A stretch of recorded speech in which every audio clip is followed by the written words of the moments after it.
Merci, Monsieur Jacquin. Merci, Président, et merci, Bernard Roman, pour cette intervention effectivement complète et de qualité. Quelques questions complémentaires, puisque nous sommes sur le sujet de la modulation des péages. La loi, effectivement, s'étoffe, c'est plus une vraie loi d'ordonnance, n'empêche qu'on n'a pas d'étude d'impact et on est dans le flou complet. Et Madame la Ministre a été questionnée sur le nombre de lignes en équilibre. Elle n'a pas bien répondu la semaine dernière.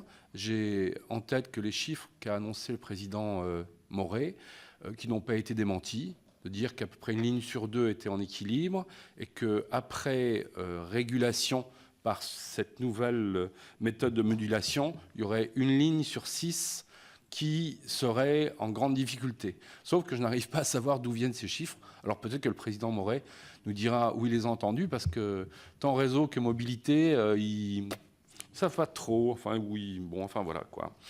Une autre question importante sur la raison d'être de l'ARAFER, l'ouverture juste à la concurrence. Et donc, le plaidoyer du gouvernement est de rassembler le SNCF pour fluidifier son fonctionnement, dit-il, le gouvernement. Et effectivement, du point de vue de la concurrence, ça peut poser des vraies questions, vous l'avez dit. Et il y a une vraie contradiction. Alors, faut-il envisager de supprimer la holding et pourquoi pas? Moi, je pousse la logique. Je pense que le régulateur, il a presque dit, si je l'ai bien écouté, et je crois avoir bien écouté, est-ce qu'on ne serait pas plus au clair? On supprime la holding, et puis, ma foi, SNCF est une entreprise, un opérateur parmi d'autres. Le troisième point sur le secret industriel et commercial. L'écriture actuelle dit effectivement les chiffres, les données nécessaires, je crois, c'est ça? Voilà, c'est ça, ouais. Les données nécessaires, quand on dit qu'on peut transmettre le secret industriel et commercial en termes de droit, c'est explicite, ça signifie quelque chose d'important. Est-ce qu'on ne peut pas renforcer ce qui avait été fait dans la PPL Moret-Nègre à l'époque, l'idée d'une liste proposée, après discussion par le Conseil d'État, validée par l'ARAFER, un truc qui puisse quand même protéger le secret industriel et commercial, qui est un patrimoine public qui a été accumulé dans le temps. Ça fait partie de notre patrimoine aussi. Dernière question. Je suis allé en Suisse.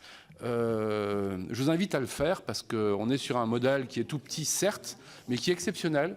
Et on m'a fait la démonstration, monsieur le régulateur, que pour bien diluer le coût fixe ferroviaire, pour bien le diluer et avoir les coûts les plus faibles possibles pour les voyageurs, on a intérêt à faire circuler un maximum de fret sur les lignes en l'articulant bien.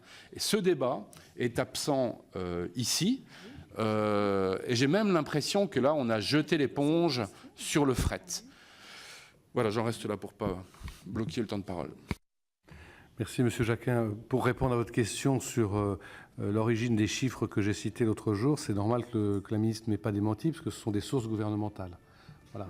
Donc, quelquefois, ça n'explique pas tout. Le président de l'ARAFER est encore plus caustique que moi. Là, j'ai fort à faire.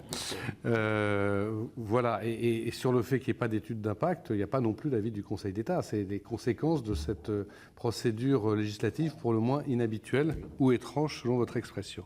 Madame Vullien.